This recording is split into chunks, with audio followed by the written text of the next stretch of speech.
VAs used to be this like whole icky taboo subject to hire people offshore. And like, my husband, when he first started using offshore help, he would hear from the local people like, how could you? There's people like that need jobs right here in the country, blah, blah, all this. And he's like, yeah, but the skill sets that they have and they can get it done so fast. And I'm like, the way it changes their life, like maybe it's $6 an hour, like at the time or whatever it was back then, it was like $6 an hour. And like, man, that was better than what doctors made in their country. And so it's like the way we now know it blesses their lives, they bless our lives. It's this global economy now. And so everybody gets it like, okay, cool. But then taking it back now, like micro ecosystem of our house, we don't think about that. And so that's where now I'm like, I'm on a mission to make this not be an icky taboo subject to be hiring people in your home. Brenda, I have truly, truly been looking forward to having this conversation with you for a long time. I know we've been booked for a few weeks now. So welcome, and just tell everyone a little bit about you. Thanks. And thank you so much for having me. I was also really looking forward to this because I was like, oh, yay, I get to hang out with my friend and we get to reconnect and like find out what's new in each other's lives, right? But then also just nerd out on the stuff that we both love talking about too. And so he's like, I love just like getting to go deep for an hour with a friend. So my name is Brenda Schmidt, and on all the socials, I'm Kick-Ass Modern Mom. And just a little intro about me is I'm the wife of an entrepreneur family. And so my husband has a business. I have a business. We homeschool some of our kids and the other ones go to school. Like we're like a mix of all these kind of crazy things all going on. And so my superpower, I guess, that I have kind of figured out is helping achieve more balance by using delegating and outsourcing and time hacking to really just have a lot more harmony with the crazy schedules of an entrepreneur family. And so, so we're going to be talking about all kinds of my little tricks for outsourcing today.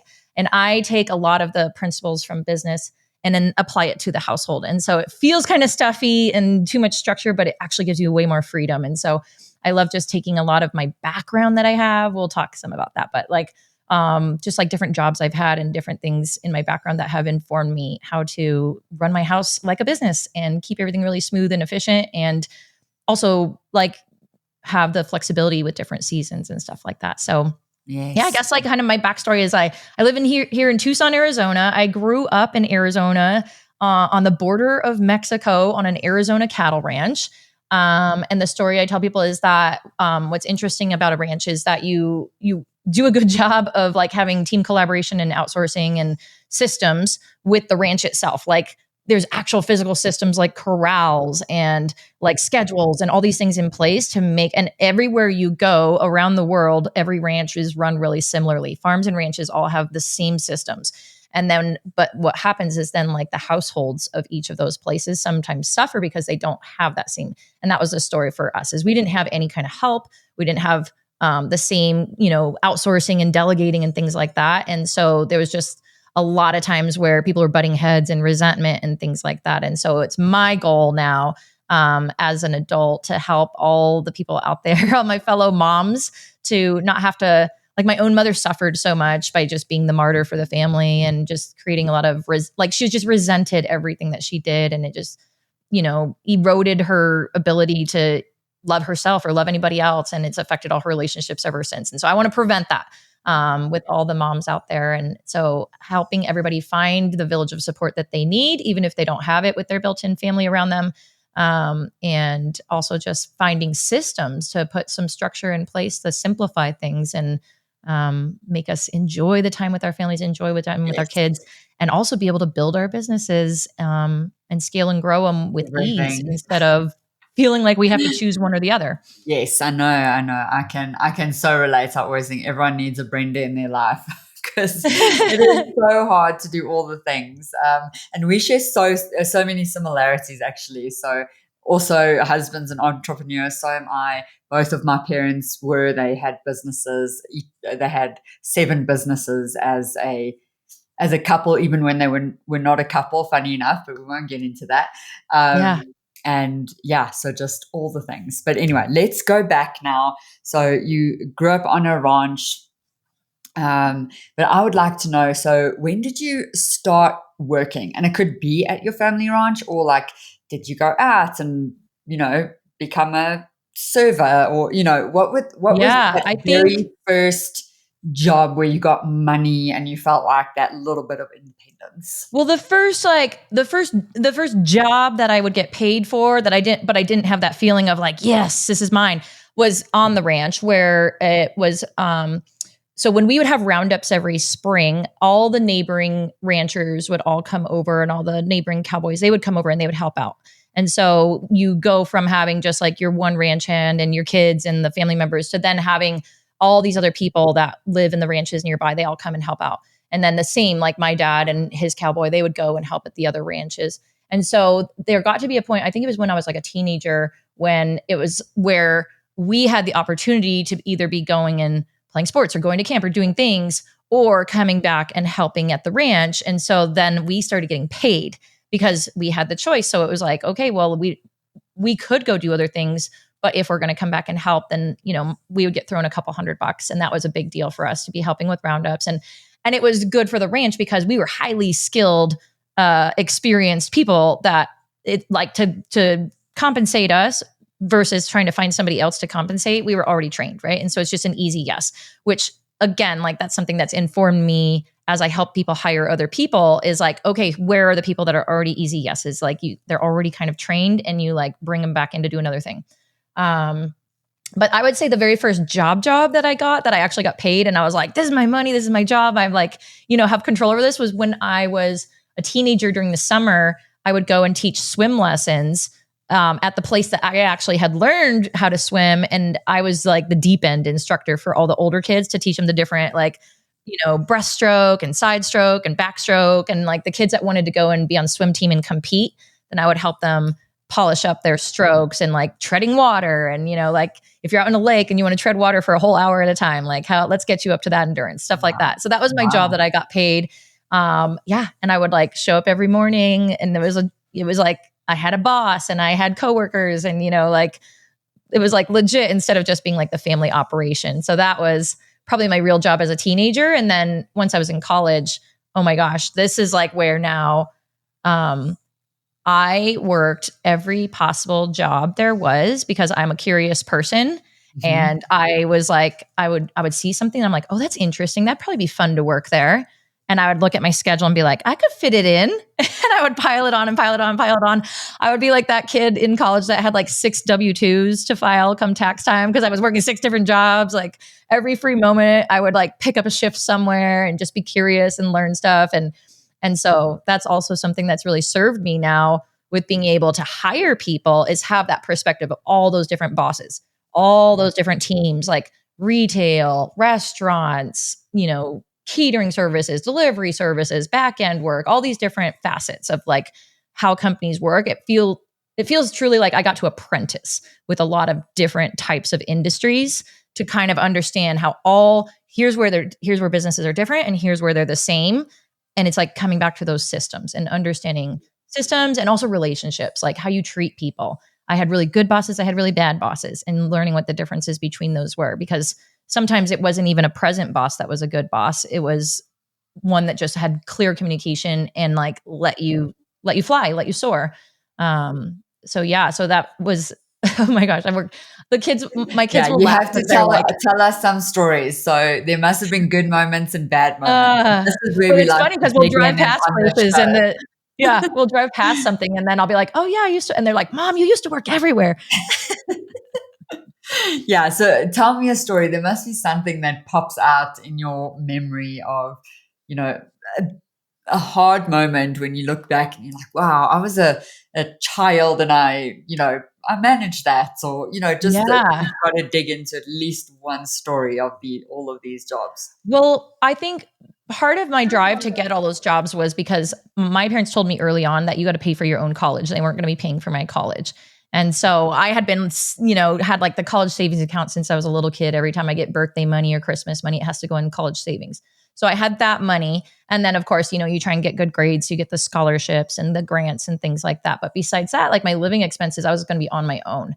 And so, so that was where I felt like every time that I felt like, oh wait, if I have some free hours in my schedule, if I pick up another job, I'll make money instead of spending money. Because especially if you work at a restaurant, they give you a meal. So I'm like, sweet. Then now if I work there for a dinner, if I work dinner shifts, I get free dinner every time I'm there and I get paid. And so you end up like finding pockets in your schedule. There was like, my husband and I started dating when we were 20. When we were 20 years old. We dated for a really long time before we got married. And he had started his business early on when he was still in college. And so he actually rented a desk. So he started a web design company back before there was Google or Facebook, like way back in the day in college. And so he actually rented a desk from a competitor inside their office and just like learned from them, kind of like apprenticed with them. And then anything that was too small of a job for them, they would refer to him. And he was just already in there. And he had his own company. And so below, he was like on the second level, and below him was a cigar shop. And so every time I would go, I would borrow, I don't think I had a car yet. So I'd borrow his car and then I would go pick him up and then we'd trade. And anyways, but I would go there and I would stop in. I had befriended, the cigar shop was owned by these retired police officers. And so I would just go in there and like talk to them and ask them questions. I was like, these people are fascinating. I don't know anything about cigars. This is not my world at all. But they were just like these like, older gentlemen, retired, just like, Bill Murray is like one of the biggest cigar aficionados, right? And so there'd be like these old Bill Murray kind of guys telling you stories. And so I'd just go in there and talk to them. And they were like, well, we need somebody for Friday nights. We don't have anybody on Friday night. And I'm like, oh, I got Friday nights free. I'll totally work here. And then that way, like my husband gets off work and then like he can hang out with me for a while. And he was in a band. So then he would go play in his band and then come back over. And anyways, and it was right in the downtown scene. So yeah, so Friday nights I would work at this cigar shop and hang out with all these old guys that would come in and drink their cognac and smoke their cigars. And there was like lockers they could keep them in and just hear stories. Like it was so fascinating. So, and I felt like, sweet, now I'm not going to spend money on a Friday night. Instead, I'm going to earn money. And these guys would tip me. They would tip me really big too. And it was not a tipping place, but they would. No. Yeah. But I mean, and it's just like you must have relationship. stuck out, right? Like all these old Bill Murrays. I'm actually, in my mind, I'm thinking, that scene from Titanic when all the gentlemen leave the table and go to the cigar room. So I'm just thinking of these gentlemen and very posh. Yeah. And then this like little blonde person. They got a kick out of me because I was like a firecracker. So they would you're also just like asking them questions and showing so much interest. I'm sure they're like, yeah. And it was like, because it was owned by a retired police officer, there was all these retired cops that would come in there. And a lot of the retired cops would then pick up retirement work as just being security guards downtown, like the little yellow shirt kind of people, which usually you kind of think to yourself like, oh, like these are not quite police officers. They're like wannabe, but actually a lot of them are retired police officers that just pick up the work because they, want to keep busy. So yeah. So like when they weren't working their yellow shirt job, they would come in and hang out in the cigar shop. And anyways, they would tell me all these wild tales of their life as a police officer. Yes. Can you share one? Is there one that you're like, whoa? There was like, because it was like there was this one guy that used to be a police officer in Chicago. So it was like, they tell you the stories that are basically what are on TV shows now. Just like the wildest, craziest, like mob-filled raids and stuff like that. And I would just think to myself, I can't believe you're still alive. Yes. I am always nervous that maybe my son chooses this path of like taking down criminals. Please don't. Yeah. I really want to like no criminals, but I don't want you to be in the line of fire. So yeah. Yeah. Oh, very, very interesting. I'm just learning so much about you, and there's so many different facets. All the facets, yeah. We go back in time all day long. By the I know. Oh my gosh, yeah.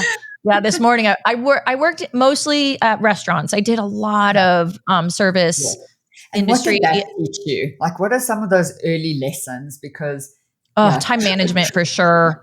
Okay. Super time management. Because the thing is like working at a restaurant can turn into a very reactive job because it depends on the flow of everybody coming in. So you have to learn how to be proactive with it. And I was just actually telling the kids a story this morning about, I worked at Johnny Rockets, which now they're only found in malls, but they used to be standalone diners, which were super fun, where like when I worked at one, it was right by the college. And so we would get like the college kids coming in. It was always a celebration place. People would come for birthdays and stuff like that. So I always felt like I was just celebrating every day. Like there's balloons. We would have dancing. Like there's little jukeboxes you put your nickels in and like certain songs would play like Aretha Franklin Respect comes on, and we all had a special dance we would do, and we would wear boat hats and bow ties, and we had like our change machine on our hip, and it was just like fun, old-fashioned diner kind of thing. And we would make like old-timey like flavored sodas with the syrup. And so I was telling the kids this story about how I would learn that when you would make the flavored sodas, there's like, you could make vanilla Coke or cherry Coke by pumping the flavor syrup into it. And how the vanilla, like the manual said that you put 1 squirt of each thing in there. But we learned as servers that if you only put 1 squirt of vanilla, nobody can taste it. And they tell you there's no vanilla in here and you have to go remake it. But if you put 2 squirts of vanilla, but if you did 2 squirts of cherry, it would be way too strong. And people would be like, this tastes terrible. I would rather get the vanilla. So I was telling the kids how I worked there for 4 years. So I ended up training everybody by like, I became the trainer. And so I would tell everybody like, ignore the manual, put 2 squirts of vanilla or it's going to get sent back, and put 1 squirt of cherry or it's going to get sent back. Because then what happens is the person orders their drink and then they send 1 back. So then you make the other one, they send that one back. Like the whole amount of time it takes you, if every single table is doing that, how much time that takes you to keep correcting. And so you just like foresee the problem before it's going to happen and do a different thing than what the manual says, just because you know it's going to make it more effective and keep everybody happier. And so stuff like that, it was like I would train the new employees on like, okay, I know the manual says this, but actually do this other thing because it's going to make the customer happier and it's going to keep like, it's going to save the restaurant money because now you don't have to make 3 sodas to get it right. You Yes, make 1. yes. That's where my head was. I was like the business acumen side. I'm like, you're actually saving time and you're saving money because just the wastage of it coming back. And if you get like the customer who like they try 2 sodas and and then they still don't like them, and then you end up having to just give them a free one, and so now you made them 4 sodas and they're not paying for a single one, and like and so this is the kind of stuff where you take like a environment that can be very reactive, where it's like, you know, people give you their order, you react. People tell you what they think about the order, you react. Well, then you take that and you're like, how can we be proactive? Like, what trends have we seen? What experience, like relying on our experience to know, like, okay, every time this happens, this also happens. So how can we change that going forward? So then it prevents that other thing. And instead it sends them this other direction. And so, so that was so good. I feel like to this day, whenever I get really stressed out in life, my stress dream that I'll have at night is that I'm waiting tables and I'm in the weeds and I like all of a sudden it's a rush and like all these people came in all of a sudden and I'm trying to get to everybody and I'm like, hold on, okay, you're good, you know, and like this is like when I'm stressed in life, I feel like I'm juggling too many things. And I'll wake up and I'm like 2 cherry pumps and 1 vanilla. Yes, exactly. Like milkshake over here. And I was even telling the kids how it's like there was this one employee that we worked with. And she was like this older woman who like couldn't really get a job anywhere else. And she was friends with the manager. So she worked there and like, she should have never kept her job. She should have been fired multiple times, but like, it was like, you know, the only place she could work. And she was a disaster. She was a walking disaster. She would never want to take 2 trips. So she would overload her tray with too much stuff.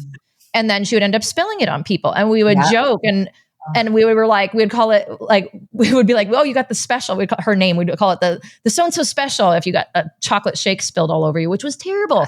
Imagine being a customer, you get chocolate shake spilled all over you. And like, so we would proactively, every time we saw her making a bunch of shakes for one of her tables, we would proactively be like, here, let me follow you with a tray. We'll carry half of them for you. Because we would tell her like, we're like, hey, take 2 trips so you won't spill them.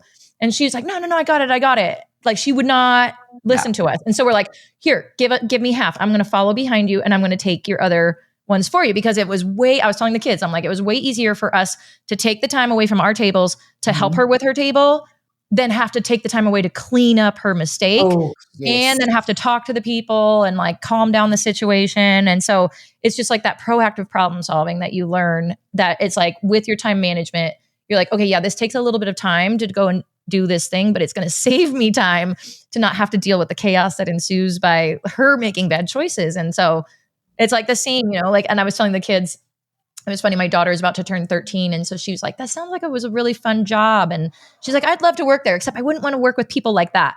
And I said, that's the thing though, is you're always going to work with people like that. So you have to learn those things that you do to kind of help them out. Yes. Like they're always going to have those shortcomings, but like you got to foresee their shortcomings and use your strengths to kind of balance it all out. Yeah. Yeah. Oh, and I just love your brain, and I'm sure it's what led you to be an entrepreneur. Just those little efficiency, like always looking for the Yeah. opportunity. Yes. Yeah, that's what I'm picking up with all your stories. Yeah. Okay, and was this still during college? What? Because you did Yeah, that go was to my college college, job. I right? worked Yeah, there. I mean, I worked so many jobs during college, but yeah, so I worked at Johnny Rockets for like 4 years or over 4 years. I left that job when the location it was at, they had done all this construction and rebuilt a bunch of shops and restaurants and all these kind of things. And then they had also, so it kind of slowed down and it wasn't as busy. But then some of our main customers were the college employees that worked for parking and transportation because their building was right next to us. And so they'd all come there on their lunch break. Well, they got a brand new building all the way on the other side of the campus, so they wouldn't come there anymore. And so there's just like the traffic had slowed. So I wasn't making as much tips as I okay. had been before. And Mhm. the hourly rate was $2.13 an hour. And so if you're not making tips, Yes. like it would like I would sometimes have like a zero paycheck because it went all straight to the taxes.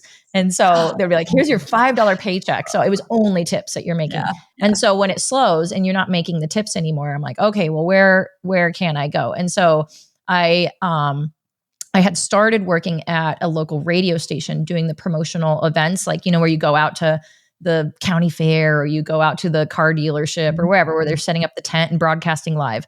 And so I had started doing that and I was only working that on certain days of the week, but they paid a very good hourly rate because you're in charge of driving their vehicles and operating all their, like speakers and like high tech equipment. And so they needed like a higher caliber worker. So you went through kind of like a process to even get hired. And so you got a higher hourly rate. So I was like, you know what? If I just, instead of splitting my time, if I went all in on this one and really picked up a lot of shifts, I could make a lot more money over here. And I had been going to a art college. I studied graphic design. And so I was taking night classes and working at Johnny Rockets during the day. And then once it slowed, then I was like, well, the radio station has shifts, a bunch more shifts in the evenings. Like they go out to, the country dancing nightclub and the whatever, like all these different evening things. So I just switched my classes to be day classes and work there in the evenings. And again, it's like you would get the free food. So you got your meals taken care of and like it keeps you out of trouble. You make money instead of spend money. And then a lot of the places we were going, it was places you'd want to go out with your friends anyways, except you're actually getting to be like the backstage person at these cool events. So we'd go to concerts and stuff like that. So that was where I switched to that. And then I worked that actually even after college. I kept working that like whenever my husband and I were getting married, I picked up shifts to like pay for our wedding. It was like one of those things I would always kind of just like pick up shifts when I wanted to. And it was always fun. Good networking. Also, you meet a lot of local business owners that way by going to their places to go do events with them. And so, yeah, so that was kind of like this like bridge that I would still pick up shifts even once I had a real job. What was your first real job? I mean, this is just so fascinating. I'm just thinking I need to, because I mean, my son also wants to be an entrepreneur. He's already got a million business ideas, and I'm thinking, man, this would do him so well to try all Yeah, the different things. Because whatever. I mean, I work, but I was so loyal. Like I would just stay in one job. Like didn't want to yeah, I'm disappoint loyal too, which people. is So because then I would yeah, like never, I wouldn't leave a job. I would like add on another job and then yeah, yeah, eventually transition out of it. Like I was never like, I yes, quit yes, kind of yeah, person. yeah, I yeah. would always have like lots of like Yes, I know. leeway, Just like I always have yeah, something in place that like if I yeah. want to leave this one, I already got these other two things going on that are good. Yes, I know. I, I'm just like picturing all these yeah, and I different would branches of you. like any advice I would give to kids who want to be an entrepreneur, and this is the advice I give to my own kids, is what's the thing you want to go do and find somebody already doing it and go work for them. So don't even start your own company yet. Go work for them. And actually, I was just listening to, what book was it? It wasn't Gary Vaynerchuk's book, but it was somebody similar, but they said the exact same thing where it's like, go work for whatever the thing is that you think you want to start a business around. So it's like, you think you want to open a restaurant, go start by washing dishes, go bus tables, go find out what all the different inner workings of the business are. Because when you start that business, you're going to need to understand how all of that works. And so the same, it's like, so there's actually my middle son, he's super engineering, like science and electronics and stuff like that. And so there's a guy who I've already talked to locally. He's like, as soon as he's like 11 years old, you can drop him off and have him start apprenticing with me.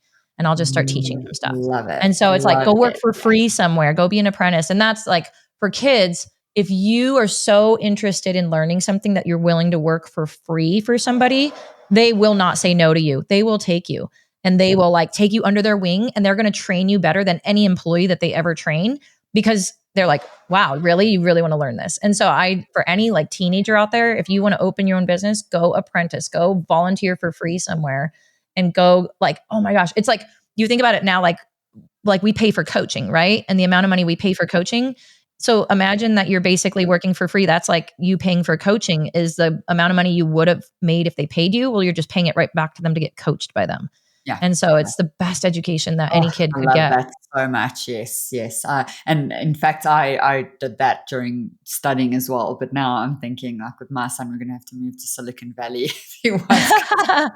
But there might be, But we're not doing that. But it's crazy because it's like, I'm here in Tucson, Arizona, and the guy who like was in charge of the moon landing rover, whatever it's called. Yeah. The guy who built that, he's like, and how I met him is I go to my salon, and his office is right next to the salon. And there was one day that he was out watering his plants, and I'm a plant nerd. So I started talking to him about his plants, and he doesn't even have a sign on his door. Like, I don't even know what this office is next door. I just know they have a bunch of beautiful plants out front. And so he's out watering his plants, and he's like this older gentleman. So he could have just been like the caretaker of the property. I just started talking to him. He's actually this engineer who also nerds out on plants. And he's like every big project NASA and all these places have had, he's done them. And so he took me in his office, and he was showing me all these artifacts from each of the projects and all these pictures, and like every single president that he has a picture with, and every like diplomat and all these people. And you would never guess like it. And I could have assumed that he's just like the gardener, right? Yes, that he's like not even the guy. But you just start talking to people, you start asking questions, and it leads you down this path of like opportunity. So yeah. Okay, so you did right. You had a real job at some point. You said, and I had a real job. So what was that real job? Take us through sort of from the real job to where you are today. It's funny because it's like I say real job, but honestly, like they all were just opportunities to explore more things. But I would say the first job that I had, where I had like benefits and worked full time, and like, it wasn't like where like you were piecing together a puzzle of all these other jobs. Like I would feel like that would be my first real job. And that I worked for a marketing promotional materials company. Like, when you get pens printed, and our niche that we served was healthcare industry, hospitals. And so like, if you take a kid to the hospital and they get like a little teddy bear to make them feel better while they're at the hospital, that was one of my biggest sellers, was selling teddy bears to hospitals that they give to the little kids that come in the hospital, or like pens, if they have like hiring fairs and job fairs and stuff like that. And so all the like cool little things that they're going to hand out at their booth. So I would sell imprinted promotional goods to people. And so, so like marketing materials. So that was my first kind of like, I studied graphic design, and then I worked at this place for a good while that then, and I think I was still doing my final bits of college when I first started working there. I was doing like in my final bits of like my like portfolio work and stuff like that. And it was just like interesting just thinking about now it's like the marketing brain. It's like you're talking to marketing departments at these big corporations, trying to teach them how to best market to their people, and also learning from them how they best market and trying to fit what fits that. And so that was really my first like job into marketing and sales. And we would just cold call a bunch of places. So that gave me a lot of like sales, like, sales call kind of experience, which was crazy, because then becoming an entrepreneur. And I also used to do cold call sales for my husband's company. And so you just like take kind of all these pieces, and then you realize what's the same and what's different whenever you do it for your own business. Like I had gotten really good at selling other people's stuff for a long time. And then when it came to selling my own stuff, I'm sure like, as you know, as an entrepreneur, you go through this whole mindset shift of like being able to ask for your value, being able to like say, this is what it costs to work with me. This is what the investment looks like. Like it was easy for me to sell other people's stuff because that was the set price. So there's like no, like, I'm not making it up. That's just what it costs. But then when it comes to me, I feel like, but who says it costs this much, right? Like it's hard. It's like a mindset thing to really understand what your value is for people. Oh yes, we can get into that journey in a bit, because that is a whole, that is like been the last 2 years of my life, Yeah. just getting But there. So then, yeah, I yes, would say like absolutely, I get that, that. that was like my first real job. But the like career job that I had for the longest amount of time before I stayed home with my kids, was I worked at a mutual fund company. I worked in corporate finance, working New York Stock Exchange hours from Arizona. And, which is crazy because I went to school for graphic design. So it's like right brain, left I brain. know. I am like, wow, this career is so cool. I love But it. But I'm like, but just hearing how I approach everything I do is all from like a Oh, analytical, there's like very much qualitative a sort standpoint. So like it's like, a thread, a golden thread. Like yes, yes. everything's So the linked, through but it's line just of all all of this, so yes. different, which So is like just formulas, right? colorful. And math. Like even though Yeah. I love Yes. art and I studied art, and I love marketing, and then I worked in finance, and I worked there for over 7 years, until I had my first kid, and I still went back to work after I had my first baby, and I would wake up at 4 o'clock in the morning, drop her off at daycare in order to be there by opening bell. Arizona we don't change for New York so like New York Stock Exchange hours is Eastern time. And Yeah. then Arizona is the only state that doesn't change for daylight savings. So for half the year, we're on mountain time, and the other half of the year, we're on Pacific time. So it's 3 hours difference. And so depending on which half of the year it was, I either had to be at my job by 6 a.m. or by 7 a.m. And so it was just early, early mornings. And then meanwhile, my husband is an entrepreneur. He's going to networking events in the evenings. And so we wouldn't even see him. We'd be in bed by 7 p.m. And then he would be out doing his events for just growing his business. And so he would come home later, and then we'd wake up at 4 a.m. I would wake up at 4 a.m., get ready, get my baby ready, and he would still be asleep, take her. And so we would just never see each other. And that was when I was like, this is not the life I want to live. This is not how I want to raise my family. I loved that job, and I loved, it was so fascinating, just like understanding the ripple effect about what happened with like one company, how it affects the whole world, right? And just, or how the whole world affects one company. And so just like the ripple effect of everything, I just felt so tuned in to just the globe by working a job like that. And so I loved that job, but the schedule was just not a good fit for us. So I left that. So what And then exactly did you do? Because I don't understand much about I this started out doing world. I wish I investor did. service. Yeah. So a mutual fund company is, like mutual funds, for anybody who doesn't know investments, mutual funds is a collection of a bunch of stocks. So if somebody doesn't want to invest in, say, Google as a stock or Facebook as a stock, or even like ExxonMobil or whatever, different industries, then they can buy a mutual fund, which is a portfolio of a bunch of stocks that are already inside of it. And you own shares of the mutual fund instead of owning each of those stocks outright. And then the mutual fund portfolio managers, they will trade all those different stocks within it. And so you can get the benefit of the good performing stocks and like avoid the bad performing ones, because their whole job is just to monitor it the whole time and invest the way that they think it's going to make the whole mutual fund go up. So it's a little bit more of a like milder, like a lower risk tolerance. And so somebody who wants to make a lot of money, but they might lose a lot of money, they can go straight for the stocks. People who are like, I want to invest, but I want it to generally just keep going up, mutual funds is where people would go. So there's a lot of retirement accounts that are in there, a lot of older people. There's also like a lot of benefits, like for companies that offer benefits to their employees. The benefit plans are held in mutual funds. And then even within the mutual funds, there's different levels. And so there's some that are like value stocks. You know, you buy them and you hold them forever. You never change them. And then there's other ones that are like where you're moving them around. And so we had like a technology one, a real estate one, all these different types. And so originally I worked in investor services, where somebody who already had an account, I'm helping them, like if they want to, you know, increase the amount of contribution, decrease it, like somebody passes away and it goes to beneficiaries, whatever is happening with an account after it's already held. And then I eventually moved over to the broker dealer department, where it was sales. So I'm trying to get brokers to sell our mutual funds to their clients. And so really like giving them the information about our funds and who it's good for. And so it's like that marketing aspect of it, but from a financial world. And so it's like, okay, for all your clients that are XYZ type, higher risk tolerance. These are the great fit for them, for these other ones.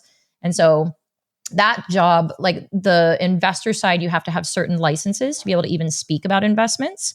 And so they actually kind of like put you through like 3 months of investing school, and then you get these licenses, and you can't even answer phone calls and talk about them until you're licensed on this.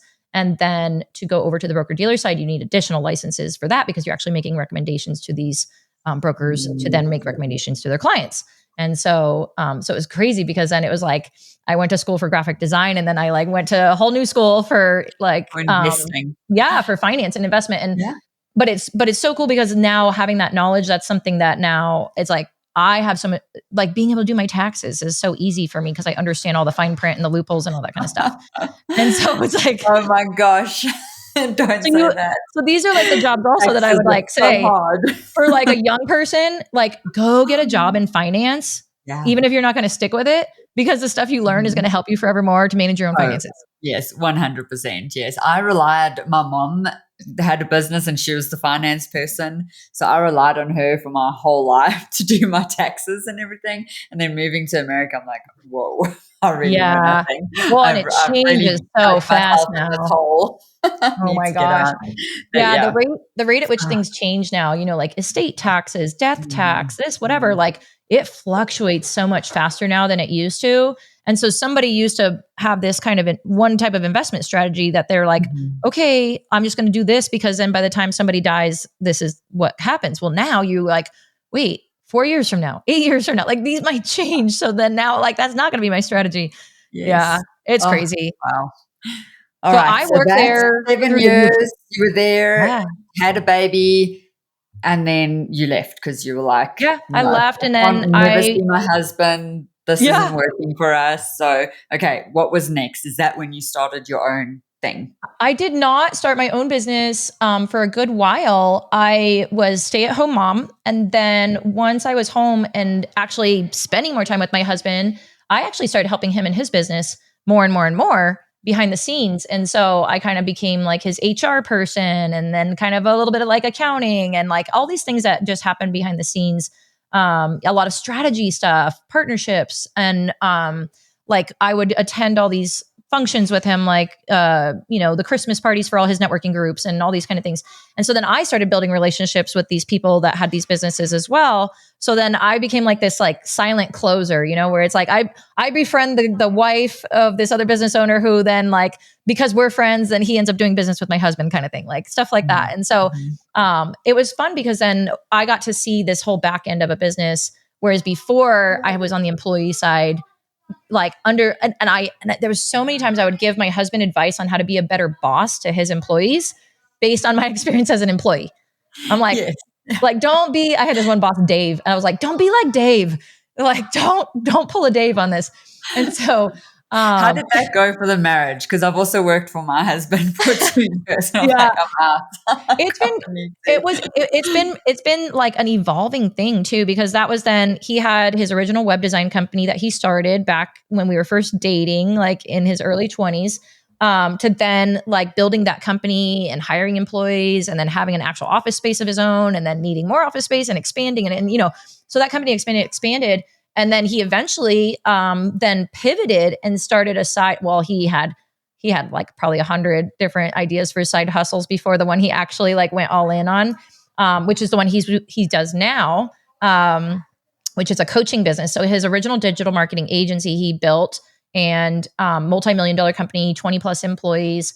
And then now that's run by a CEO and a whole team that runs it without him. He checks in with them quarterly to find out what the numbers are and how they're going and how things are going.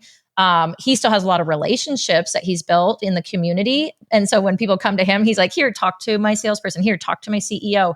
And so he connects them over there. And so he still brings in, it's like, you know, the sales cycle, like some people's sales cycle is 15 years before they actually commit. But you just keep nurturing those relationships in your community. And so now he has a coaching business where he teaches other digital marketing agencies how to grow, scale, and eventually step out of their businesses and let them run themselves. And so that business being a complete virtual business of coaching, that's the one that I really got involved in and did, you know, helping him with his like crunching the numbers of the Facebook ads. I'm like the analyst of everything that he's worked on. And so I'm like behind the scenes, like, okay, let's like analyze these numbers. Okay, what was your conversion here? Like webinars, like, okay, here's how you can maybe say that differently, like stuff like that. And so, and even strategy, like forward projections and noticing trends of like, okay, every year at this time of year, this thing happens. Okay, like taking it back to like the restaurant, right? Where it's like, okay, like now we're going to prepare for that by doing this thing.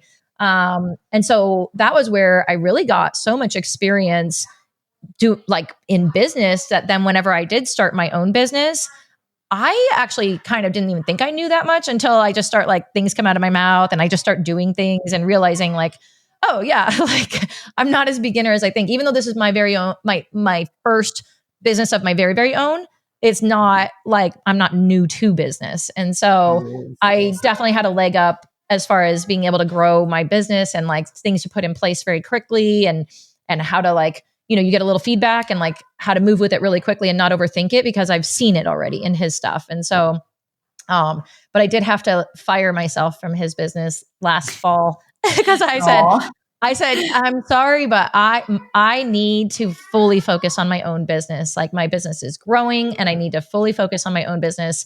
So like you have a very talented team. I need you to lean on them more.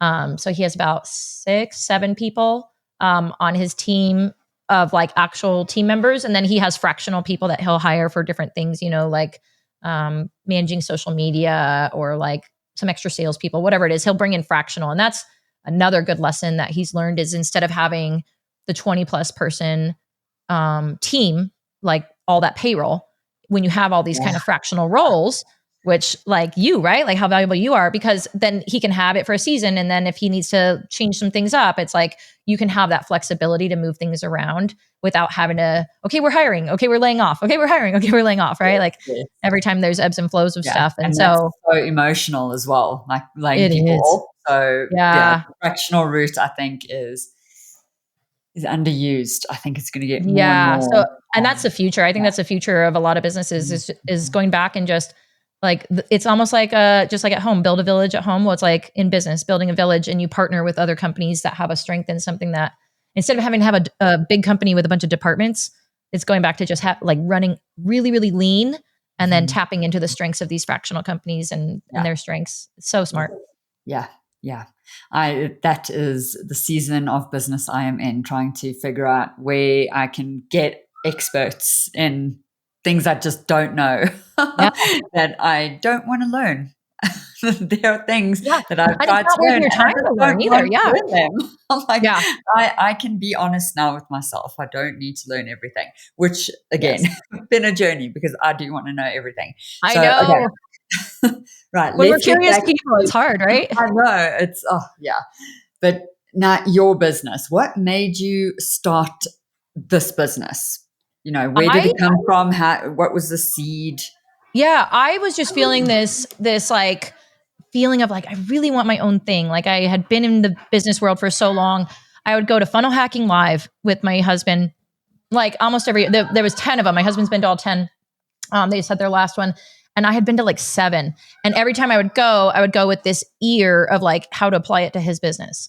And then as I would keep going, you just start getting this bug of like, man, I like kind of want to do my own thing. Like, what's my thing? And that was where I was like, what is my thing? Like, and they say, what's the thing that everyone just keeps asking you about? And that's probably the thing that you are good at that other people need your help with. And for me, it was this whole idea of outsourcing in the household. Like a lot of that was like, you know, you meet up with some friends and everybody's like, tell me about this house manager thing that you have. And like, tell me how do you find these people? And like, what does that look like? What is it? Like, how does it work? How much do you pay them? How many hours? All these kind of like nitty gritty conversations. But then also it's just like, how do you feel okay with it? And me being like, I know it's been a journey. Like being able to receive is a hard thing. And so I realized that like I had kind of started many years ago, I had started like a lifestyle blog for moms on cool adventure things to do with your kids. And I realized that everybody was like, yeah, I already know all the cool stuff I want to do with my kids, but how do you have the time? How do you have the time and the energy to actually go do it? And I was like, oh, well, you outsource. You outsource all the stuff you don't want to do. And they were like, yeah, that. How do you do that? And I was like, oh, okay. People don't need to know all the cool adventures to do. They want to know how to get there. And so now it's like my social media will show all the crazy cool adventures that I'm always doing with my family and with my kids. And that's the byproduct. That's the outcome of outsourcing and delegating and creating systems and creating all this structure within my home that then allows me the freedom to go do all those adventures. And that was the part that people were like, yeah, that's what we need to figure out how to do. And I said, oh, and it's hard because you think like, well, it's so easy for us because we nerd out on it. And so I'm like, well, yeah, you just do this and this and this. And then the things I didn't know or that were hard for me, I would figure out, okay, who's doing this? And like, I had a friend she was like an ace at figuring out some of this stuff. So I just keep asking her questions and I would turn around and try it, or she would give me recommendations for people who she was using and I would hire them also.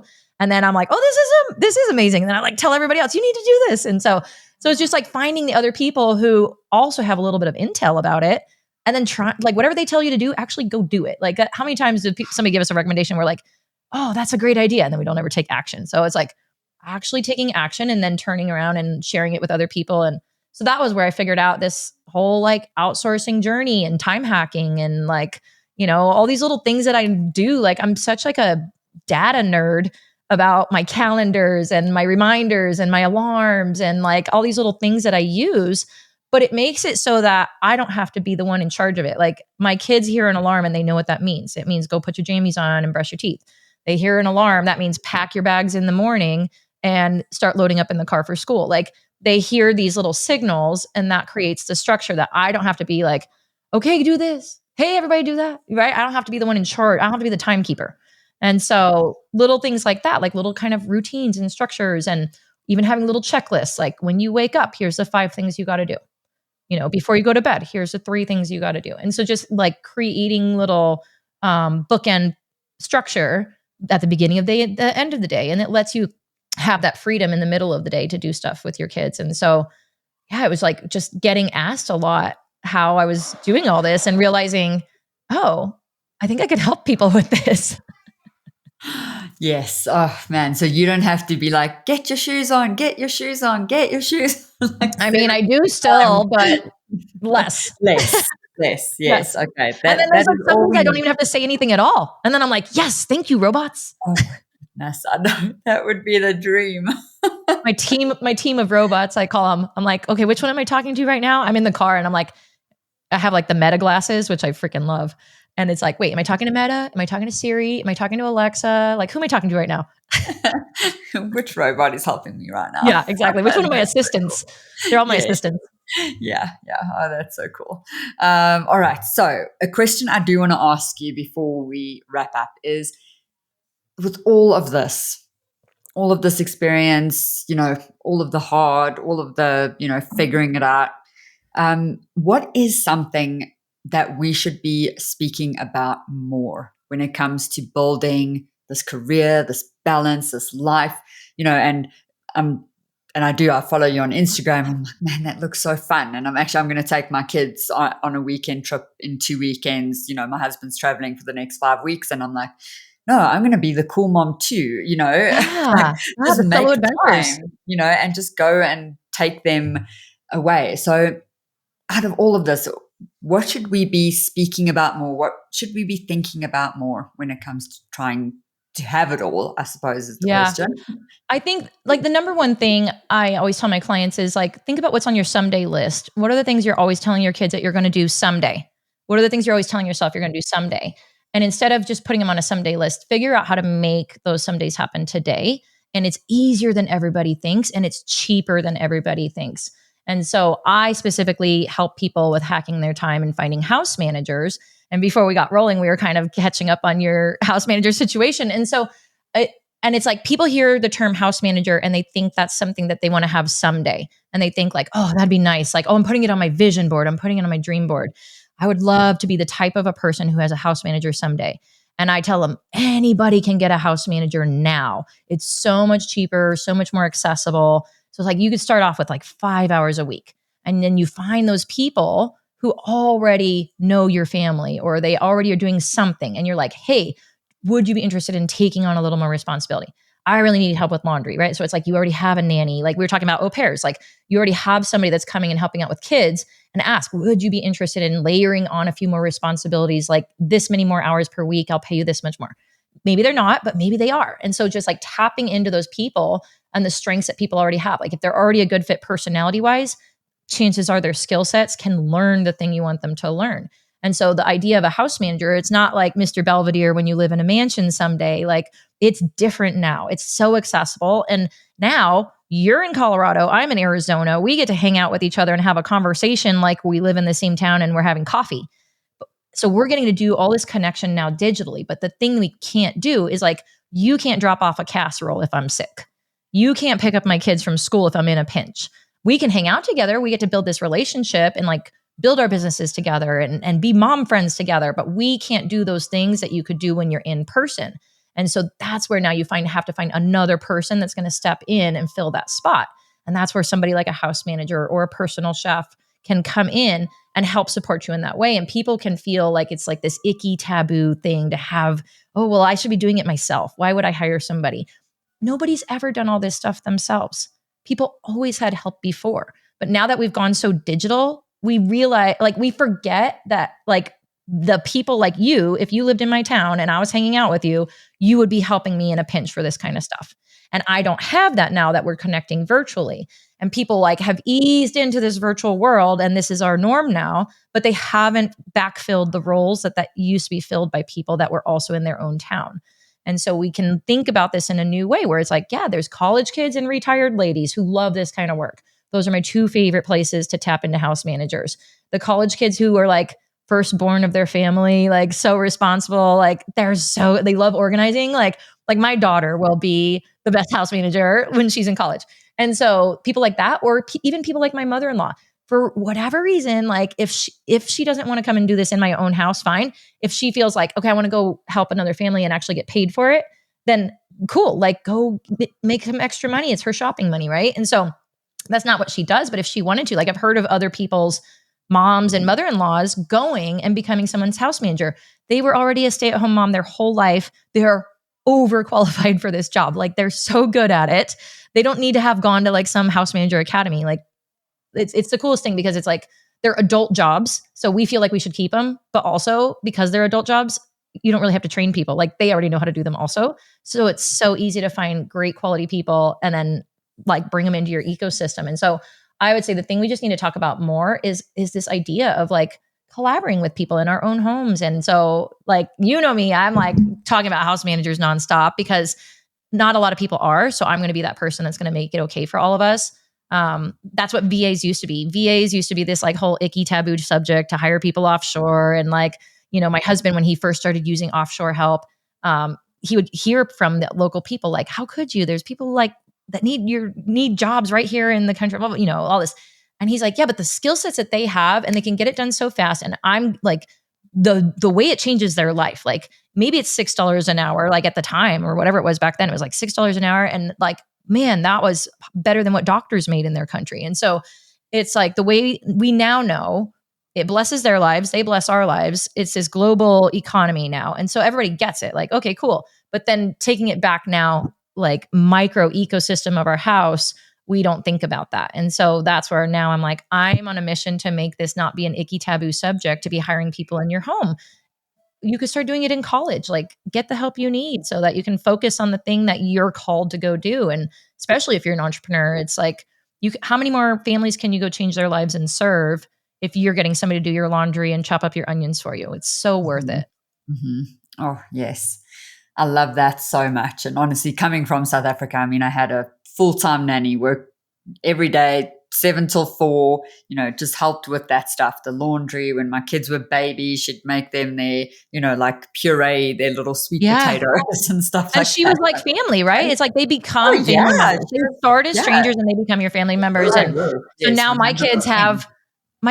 have like all these family members. Like we have our previous house manager who's been working in Alaska this summer. She was our longtime house manager for a couple of years, and she left last summer to go do a dream job that we helped her get to work for the Olympics. And then now she's in Alaska giving tours and riding helicopters. And so she sends us pictures and she FaceTimes with my kids, and my kids will always have this other family member now. And so it's the coolest thing. You like create additional family members for your family. Yes, it really is. All right. So last question. Yeah. Okay. Going back to your young you, What would you thank yourself for doing? And I ask this question because very often we think, oh, let me go back to my 20-year-old self and say what I would have done differently. We give ourselves such a hard time, but I truly believe there's magic in those young years that led us to where we are today. So what would you thank yourself for doing then? Yeah, I agree. I love your perspective. Before I even answer it, is the book, Benjamin Hardy's book, The Gap and the Gain, is all about, it sounds like a really technical book, but it's a mindset book. But it's like going back, looking backwards to change your future. And it's about seeing where like what you think might have been a gap in your past and actually what a gain that was and how it's created what you have now. And also like when you see everything as a gain instead of a gap, how it moves your future forward in a different way. So yeah, so I honestly feel like everything that happened in my life, everything that was hard was such a gift. And even like my upbringing with my mother and everything like that lets me now go help other people change their lives because I have this really strong why behind it. So yeah, I think like we were talking, I would say like of all the podcasts I've been on, I've never talked about all these crazy stories of all the jobs I've had. Like it's usually just a lot more house manager kind of talk. But no, this is the magic of my podcast. I know, I love it. Bring out the stories of people, and yeah, I feel so privileged. I really do. I love it. Like the little time travel. I would just thank myself for just being curious and going and doing all those different things and just learning things that you wouldn't have learned. Like I would have never learned all of that in college, going and working for all those different types of bosses, having different types of employee or like coworkers. I mean, and like, just like the team collaboration, learning how to work with people in all those different atmospheres. Yeah, I would thank myself for just being curious and like, like every time I would walk past my husband and I, since we dated for so long, he started to have a joke whenever we were still dating. We'd be like out to dinner and then they would have a sign up that said help wanted. And he would say, they're hiring. This could be another job. Like, you know, I was just like always filling my schedule. And so that became the joke. That's like, oh, they're hiring. You could work here also. And so, but just like saying yes to that, because those would be the ones where we're like out to dinner and we're leaving and I'd turn around and be like, oh, hey, we just ate here, but like, tell me about what kind of help you need and what are the hours and I just going and asking them questions. And for some reason, if they see you as a patron, they're like more willing to hire you than just like the kid, like with a stack of resumes walking in the door saying, you're one of the many places I'm applying. So yeah, I love that so much. Thank you, previous Brenda, for like working all those crazy places. I love that. Help wanted. There we go. Yeah. Let's go eat there. My portfolio. I was building my portfolio. I love that so much. All right. So to wrap up, tell people how they can work with you. I love your mission. Love what you're doing. It is very much needed. So tell the people, how they can get in touch. Yeah. And obviously you have links. So it's not about links. It's about like, what do you actually do? Yeah. I mean, I say that really what I do for families is I help them scheme abundance. Ultimately, that's what I'm trying to help them with, is like help them have that life where they can go do adventures with their kids, free up their time, have more meaningful memories, more quality time together. And then the way that I do that, like the vehicle to get there, is I help them figure out where they need to delegate, what roles they need to hire for. And then once they hire and buy back their time, how to hack their time. Or maybe they already have some roles that they've hired. Like maybe they already have some stuff in their business that they've hired out for and a couple things in their house, and they just don't feel like they're fully using it to the full extent. Well, it's like, okay, well, let's evaluate where you're spending your time, how you're spending your time, like what boundaries need to be put in place. And so outsourcing and time hacking is what I love helping people with. That's the vehicle to then get to have those meaningful memories, multiply what matters most. I can help people a few different ways. My like top tier level, I do a white glove placement service for house managers, personal chefs. I'll go and find you a person in your city that you live in, even if you're in a small town. And then I also do some coaching of the family along with that to make sure that, again, like they're able to receive the help, because sometimes that can be hard, is like getting over the like, oh, is this okay? Can I receive this help? And so, and once you have that time back, like feeling okay to have downtime also, like you don't have to go hustle more. You can actually have some free time, some downtime. That's okay to take a nap while somebody does your laundry. It is completely okay. We need to do more of that. I'm on a mission to make it possible. Yeah, I'm getting all anxious now. I know, just think about that, right? I would need that coaching. Yeah. So I help people. I can do placements for people, like full service placements, or one of my favorite ways is to do a done with you, where I walk people through my exact process, background checks, interviews, onboarding process. Because then once they learn it for a house manager or whatever the role is that they're hiring for, once they learn it once, it empowers them as they build their companies and hire their teams in their companies. They apply it there. I have a lot of clients that go through that, and they'll use it for both business and home at the exact same time and get people set up in both places. And so that's my done with you service. And then I have a community for people who just want to like start learning how to hack their time more and just get a bunch of resources like the household binder system that I love. Like it's a bunch of templates for checklists for your home that either your teenagers or your house manager can use, things like that. And so that's in my community, and it's over on School, and it's called Tenfold Your Time. Oh, nice. Yeah. Awesome. We will have all the links in the description for sure. And I did not know about your community. So Yep, that one has just launched. That one just nice. launched during the summer, Right. and so yeah, It's like a soft launch during summer, and then I'm not sure when this will air, but by the time people are listening, we'll be in full promo mode to build that. But yeah, and that's how most like a bunch of my clients that I've worked with, they're like, okay, but like I need the continuing help. Now that I have a house manager, I need you to keep helping me. I need to keep talking to you so I can learn how to hack my time better. And then there's also other people who they're like, well, I'm not ready to get a house manager, but I still need help on these other things. So it's kind of like the before and the after, or the during. Like, for some people, they're like, I just want to do the DIY version of hiring help, but I want to get my brain straight on some of this other stuff along the way. And so, yeah, it's just like a way for like a slow drip of information for people. Awesome.